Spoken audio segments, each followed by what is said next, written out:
vos oreilles. Bonjour. Bonjour et bienvenue dans ce numéro du podcast du Conservatoire. Un numéro spécial Julie, puisque mes invités du jour sont Julie Brochen, professeure d'art dramatique. Bonjour Julie. Bonjour Vladimir. Et Julie Hérault, professeur responsable de la filière voix et responsable de l'atelier lyrique, et c'est sous cette casquette que je la reçois aujourd'hui. Bonjour Julie. Bonjour. Ensemble, nous allons parler de 2 spectacles qui auront lieu début mai. Nous allons parler du spectacle de la classe d'art dramatique, l'Opéra de 4 sous, qui aura lieu le samedi 3 mai à 20h et le dimanche 4 mai à 16h. L'entrée pour ce spectacle sera libre sans réservation. Nous allons parler aussi du Verfügbar aux Enfers de Germaine Tillion, sous-titré Une opérette à Ravensbrück, une production de l'atelier lyrique qui aura lieu le mercredi 14 mai à 20h et le jeudi 15 mai à 20h. Là encore, l'entrée est libre, sans réservation. Alors on va commencer avec l'Opéra de 4 sous de Bertolt Brecht et Kurt Weill, que vous aviez déjà joué l'an dernier et que vous reprenez cette année, vu le succès que le spectacle avait rencontré. Oui, et puis parce qu'on avait la chance de le reprendre ici dans ce bel auditorium. C'est une recréation qui mérite vraiment qu'on y retravaille, puisque les acteurs ne sont pas des chanteurs par définition, et qui font un effort assez considérable pour chanter ces partitions qui sont quand même assez difficiles. Donc ils fournissent un double effort, et c'est assez jubilatoire parce que Kurt Weill, c'est tellement une musique qu'on connaît sans la connaître, tout le monde la redécouvre. C'est très jouissif pour les acteurs de mélanger le texte de cette saga de grand banditisme à notre vie d'aujourd'hui et à cette musique envoûtante. Qu'est-ce qu'on peut dire pour présenter rapidement cette histoire ? Alors, c'est une histoire un peu loufoque, mais assez simple à suivre. L'histoire se passe à Londres, juste avant le couronnement de la reine. Tous les bandits de Londres se réunissent parce qu'ils se disent que le jour du couronnement de la reine va être le jour idéal pour détrousser tout le monde. Et le chef de ces bandits s'appelle Mackie, Mac the Knife, Mac le couteau, aussi acéré qu'une lame. Il est à la fois redouté, redoutable et puis joli cœur parce qu'il a une fâcheuse tendance à séduire toutes les femmes. C'est une sorte de Don Juan qui a un flegme, une arrogance de gentilhomme cambrioleur. Il a un peu toutes les facettes. Il est séduisant, il est britannique et derrière lui il a toute une bande de bras cassés, Mathias en tête. Et puis il y a Monsieur et Madame Pitchoum qui quand même font leur commerce là-dessus parce qu'ils engagent des faux étropiers à qui ils donnent des faux moignons pour qu'ils puissent apitoyer le monde. Et dans ce cortège de gens malfamés, il y a cette jeune Polly qui est la fille des Pitchoum qui tombe amoureuse de Mackie, qui lui propose le mariage. Donc il se marie, sauf qu'il a déjà des épouses, une épouse qui s'appelle Lucie et une autre qui s'appelle Jenny. Et toutes ces femmes vont se battre pour lui, il va se retrouver en prison. Et parce que c'est une histoire qui se termine forcément bien, parce que c'est une comédie musicale, mais dans la règle de l'art, la reine, grâce à son couronnement, offre une sorte de grâce à tous les bandits, et donc au lieu de passer dans un cachot et être condamné à pire, il est gracié à la fin, donc tout se termine très bien. On n'aura que des fragments, parce que la forme est courte, parce que sinon l'opéra est beaucoup plus long. On a tissé des fragments ensemble et on a gardé certains des chants principaux. C'est drôle, c'est jubilatoire, on passe d'un univers loufoque à un autre, d'une entreprise des Pitchoum qui est une sorte de cour des miracles, à une grange désaffectée dans laquelle les bandits ont organisé les noces de Mackie et de Polly, et évidemment c'est pas des noces reluisantes, mais ils ont fait le maximum, ils ont même répété un petit spectacle, et c'est très réjouissant parce que ça agite aussi des choses aujourd'hui sur l'amour et sur la jeunesse et sur les rêves immenses que les jeunes gens qui jouent et qui chantent ont. Les temps longues, redoutables, le requin tue sans merci, le surin au fond de la poche, sans reproche, c'est Mackie. L'amour rôde dans la brume, Mackie traîne dans son réverbère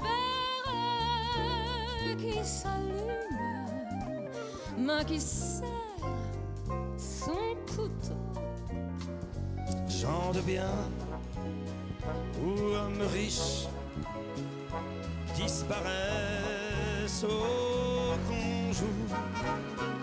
Sur leurs traces, quelqu'un passe qui ramène le butin. C'est un homme qui s'écroule sans un râle, sans un cri, mais une ombre fend la foule et s'éloigne, c'est maquis. Sur les pods, la Tamise, le sang coule dans la nuit. On périt les poches vides, poches pleines. Quelqu'un fuit.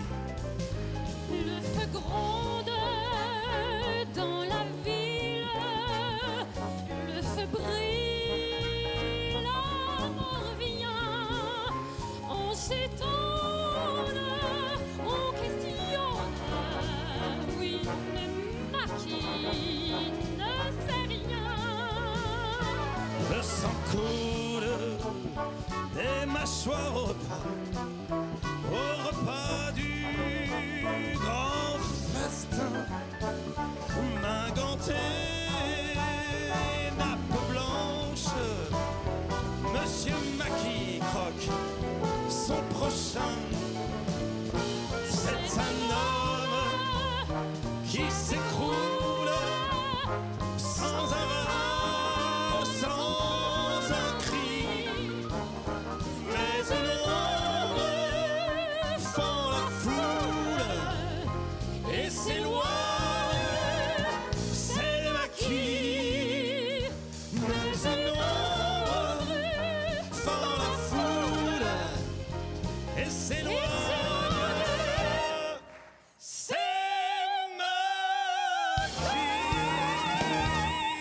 Au niveau de la mise en scène, est-ce qu'il y a un travail particulier? Principalement, c'est de rendre clair cette histoire et le texte et les chants, ce qui est un gros travail.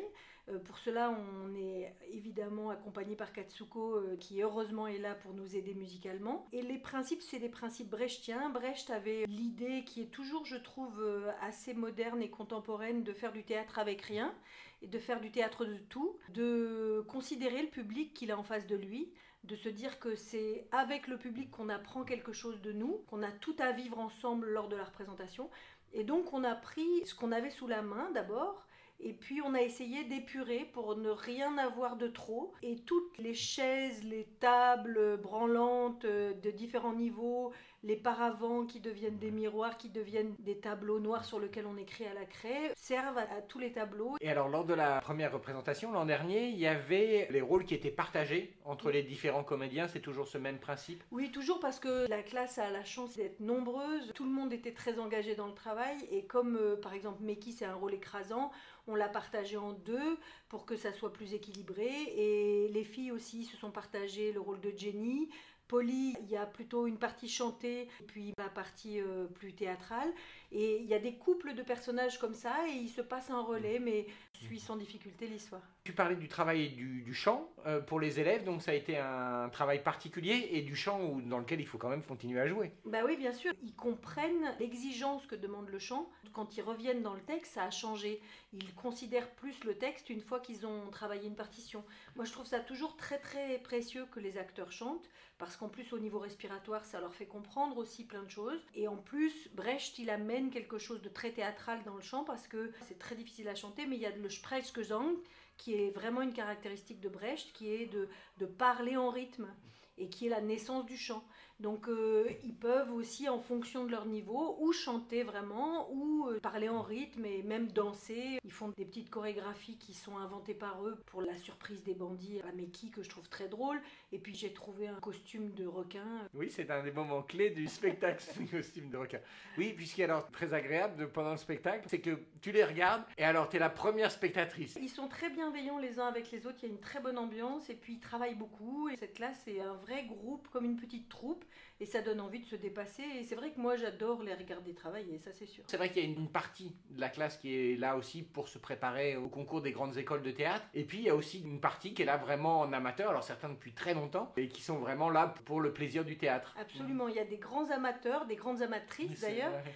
qui sont des figures un peu tutélaires de cette classe et avec lesquelles, ce qui est formidable, c'est de jouer, par exemple, Hamlet a une vraie Gertrude, une vraie maman en face. Il y a des différences d'âge qui permettent vraiment de travailler des scènes qu'on ne peut pas travailler avec des gens qui ont le même âge. C'est difficile de jouer la mère d'un fils de 25 ans quand on a 25 ans, mais bon, on apprend aussi ça. Mais on a l'avantage à Vincennes d'avoir 3 niveaux d'âge. Il y a ces grands amateurs, ces grands piliers, je dirais, du cours. Il y a le groupe-troupe qui ont les âges des concours. Et puis, on a des nouveaux arrivants qui sont de Vincennes, qui ont un vraiment fort potentiel. Oui, d'ailleurs, c'est effectivement la période des préinscriptions qui va s'ouvrir courant mai. C'est donc sur audition et il y a une préinscription en ligne. Et puis, effectivement, il y a des auditions qui ont lieu début septembre. Après, généralement, une petite rencontre où tu expliques ce qui fait le cœur du travail de la classe. Voilà.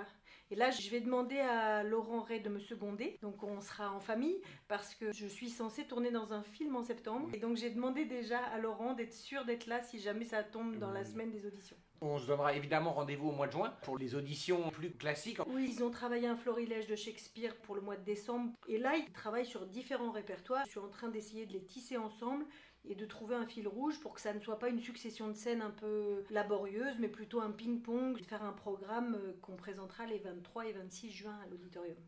Bon, bah très bien. Alors, on a hâte déjà de venir voir l'opéra de Katsu.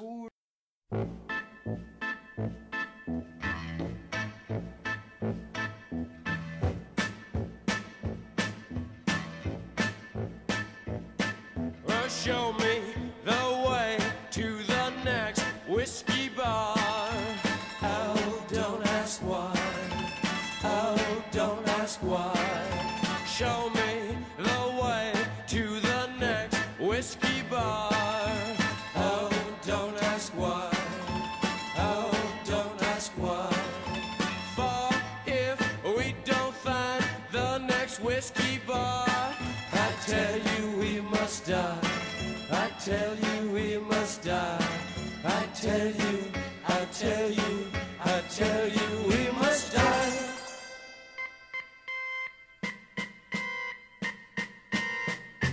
Oh, moon of Alabama, we now must say goodbye. We've lost our good old mama. I must have whiskey, oh, you know why. Oh, moon of Alabama,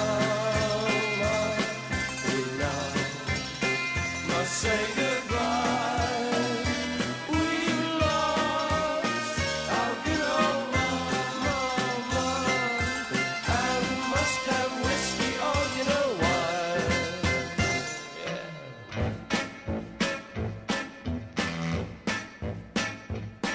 Oh, show me the way to the next little girl. Oh, don't ask why. Oh, don't ask why. Show me the way to the next little girl. Oh, don't ask why. Oh, don't ask why. For if we don't find the next little girl, I tell you we must die. I tell you we must die. I tell you, I tell you, I tell you we must die.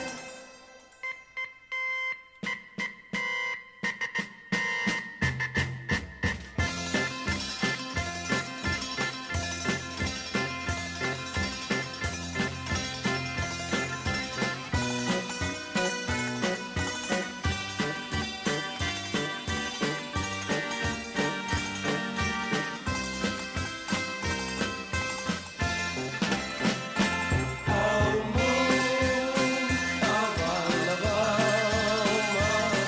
we now must say goodbye. We lost our good old mama, and must have whiskey, oh, you know why.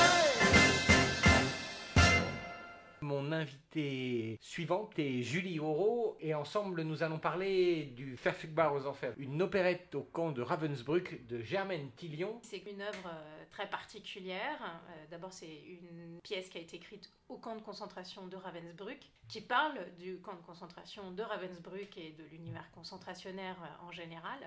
Donc c'est une pièce dont on ne sort pas indemne. Et en même temps, c'est une opérette. C'est une opérette complètement déjantée, avec un humour noir terrible. Et c'est une pièce qui est un hymne à la vie et à la résistance pour les Verfügbar, donc les déportés, qui sont les personnages de cette pièce. Un moyen de relever la tête, de se moquer des nazis, de se moquer du camp, et donc de retrouver leur dignité humaine de cette manière-là. Alors Verfügbar, c'est le nom de ceux qui sont affectés aux pires corvées du camp. Verfügbar en allemand, ça veut dire disponible. Et effectivement, c'est disponible pour les pires corvées du camp.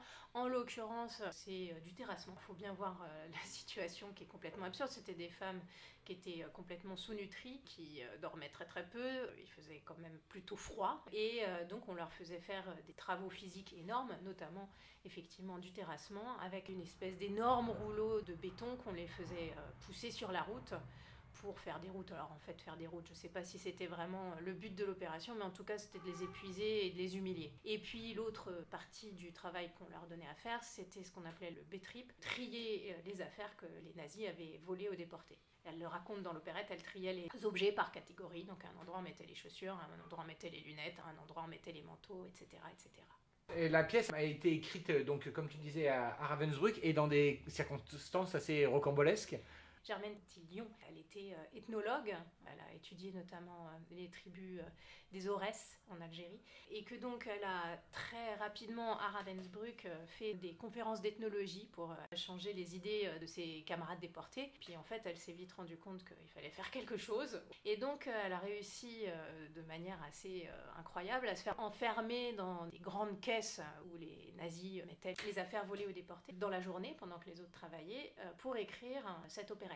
Alors, en réalité, c'est plutôt ce qu'on pourrait appeler une revue. C'est des numéros qui s'enchaînent. L'histoire, c'est une espèce de naturaliste, d'ethnologue finalement du camp, qui étudie une espèce inconnue, celle du Verfügbar, et qui va donc en développer un peu tous les aspects. Le Verfügbar, il est perpétuellement épuisé, perpétuellement affamé, il a froid, il a peur de mourir, mais avec une espèce de point de vue entomologique, scientifique presque, qui est complètement décalé et qui fait que finalement on bascule très très souvent du côté de l'humour.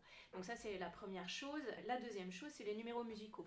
Donc Germaine Tillion, elle n'était pas du tout compositrice, elle n'était même pas vraiment musicienne, par contre c'était une grande mélomane. Et dans ses camarades déportés, il y avait plusieurs musiciennes, notamment une chanteuse d'opérette, et à qui elle disait « bah tiens, tu vas me chanter ça ». Et puis la fille lui chantait, et elle, ce qu'elle faisait, c'est qu'elle écrivait de nouvelles paroles sur ses airs connus. Voilà. Donc c'est pas vraiment des morceaux musicaux qu'elle a écrits elle-même, mais c'est plein de morceaux musicaux que les gens mélomanes de l'époque pouvaient avoir dans les oreilles. Alors ça va du chant scout à l'air d'opéra, à la mélodie française, en passant par des publicités ou des chansons de cabaret, des chansons de music-hall. Et donc, avec tout cet univers sonore, elle fait sa revue où les déportés prennent la parole pour raconter ce qu'elles subissent. Ravensbrück, c'est un camp très particulier, c'est un camp de politique. Au début, c'est pas un camp d'extermination, et c'est toutes des résistantes. C'est des communistes, des socialistes allemandes qui ont résisté dès le début. Et puis, c'est aussi tous les résistants de toute l'Europe qui se sont retrouvés là-dedans. Et alors, comment elle est sortie de cette caisse, et comment on est arrivé à connaître cette opérette? Est-ce qu'elle a été jouée après? Il y a pas mal d'œuvres musicales qui ont été jouées dans les camps de concentration. C'est pas le cas du Verfügbar. Le Verfügbar, il a été écrit sur un petit carnet. Germaine Tillion, elle lisait ce qu'elle avait écrit dans la journée le soir, mais ça n'a jamais été monté au camp. Et elle a gardé le petit carnet. Et en fait, elle était plutôt réticente au fait de la faire jouer pour de vrai, parce qu'elle pensait que personne n'allait comprendre. Finalement, ça a été quand même monté au Châtelet. Et donc, du coup, il y a des personnes qui ont fait tout un travail de reconstitution des partitions, et puis d'harmonisation, d'instrumentation, d'arrangement des partitions. Donc c'est une musique d'un monsieur qui s'appelle Christian Modo. En tout cas, son adaptation. De tous ces morceaux, oui. J'avais une grande maison où je cachais sans précaution des juifs avec des métronomes et des gens de toutes conditions. Il y avait même des munitions tombées par hasard d'un avion.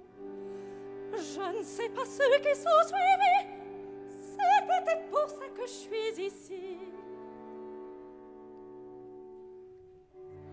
Tu menais une vie de patachon, 3 fois par jour changeant de nom, postillons sans permission, de fausses cartes et des cartons, ornés de beaux photomatons pour des gens sans situation.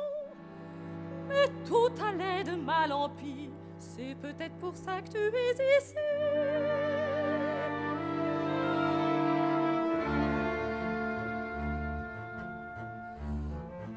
Menait-on de l'indémon, des petits gars rudes et bien bons, qui fuyaient les ordres teutons pour ne pas faire de munitions, le partageant même sans ration de pain piqué et de saucisson. Elle ne disait rien à son mari, c'est peut-être pour ça qu'elle est ici.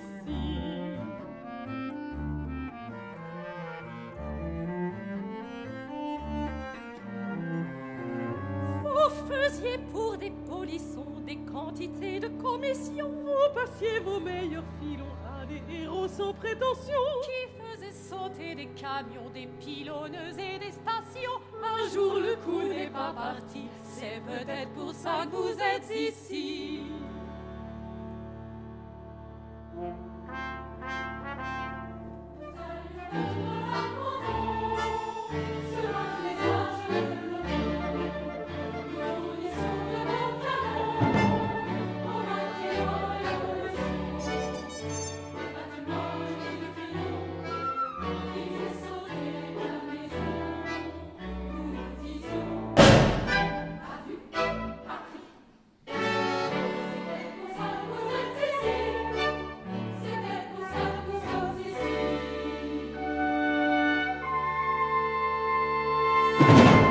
Quelles sont les personnes impliquées dans ce spectacle? Donc à part toi, Julie, à la mise en scène et à la direction. Alors, il y a les 2 pianistes de l'art lyrique et de la filière, Anne Dauchy et puis Émilie Moutin. Il y a la prof d'art dramatique, Julie Brochen, qui nous fait l'honneur de jouer le naturaliste. Donc le naturaliste sera une naturaliste, mais finalement... Oui, Voilà. ouais, c'est plutôt logique. C'est plutôt logique.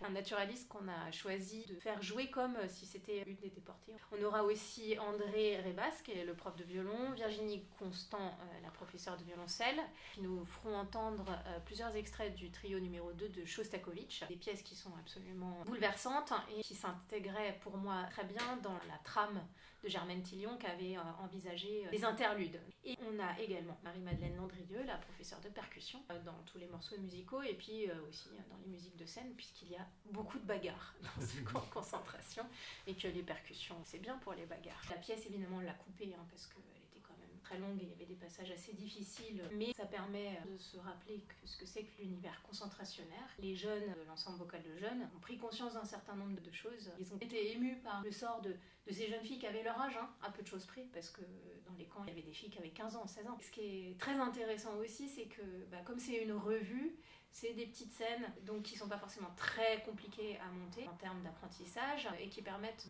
de balayer beaucoup d'émotions différentes. Et du coup, pour les élèves, ça permet vraiment de travailler toutes ces dimensions-là, tour à tour des choses très très émouvantes, et après des choses très très drôles et même très grossières des fois. Cette Germaine Tillion, mais qui est-ce en fait? Une ethnologue, mais qu'est-ce qu'elle a fait avant et après cette période à Ravensbrück?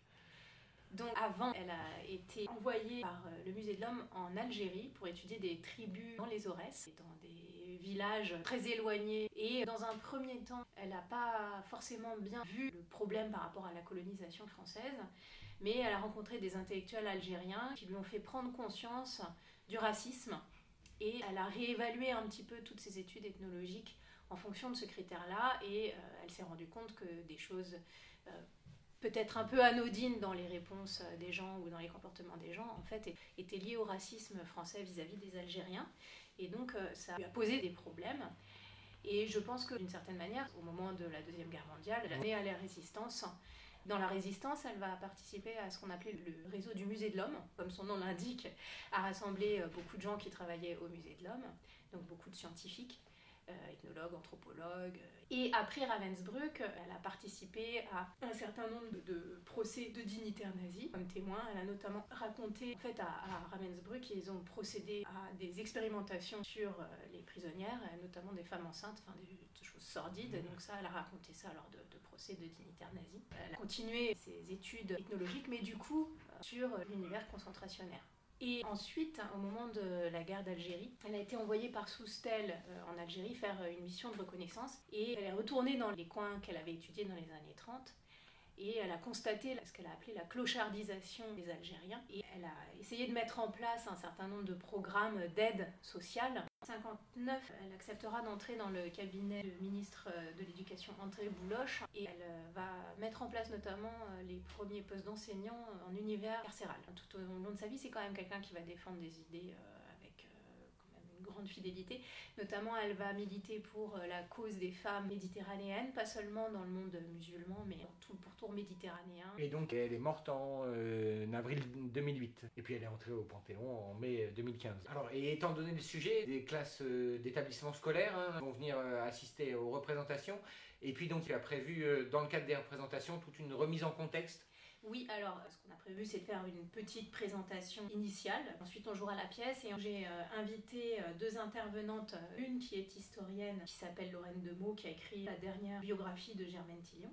Et l'autre personne s'appelle Anne-Marie Pavillard. Et donc, c'est une personne qui a travaillé aux archives de la Résistance. Donc, a notamment eu entre les mains tous les objets des déportés et qui vient nous parler de cet univers à partir de sa connaissance intime de ces objets. Voilà. Et pendant toute la construction de ce projet, j'étais en contact avec la Fondation Germaine Tillon et notamment Madame Zamansky-Bonin. Sachant que c'est plutôt effectivement un spectacle qui va être réservé Adultes et jeunes adultes. Et bien voilà, donc rendez-vous dans les prochains jours, donc tout début mai, samedi 3 et dimanche 4 pour l'Opéra de Katsu. Merci beaucoup Julie. Merci Vladimir. Et mercredi 14 et jeudi 15 pour le Verfügbar aux Enfers. Merci Julie. Merci. Vous avez en parallèle un autre numéro de Nos murs ont des oreilles à écouter puisque le prochain Inouï, le baroque au féminin de Venise à Paris, mettant en avant deux compositrices, aura lieu le mardi 13 mai à 20h, soit donc juste avant le Verfügbar. Voilà, à très bientôt donc au conservatoire pour plein de belles choses qui vont arriver là au mois de mai et au mois de juin. Au revoir.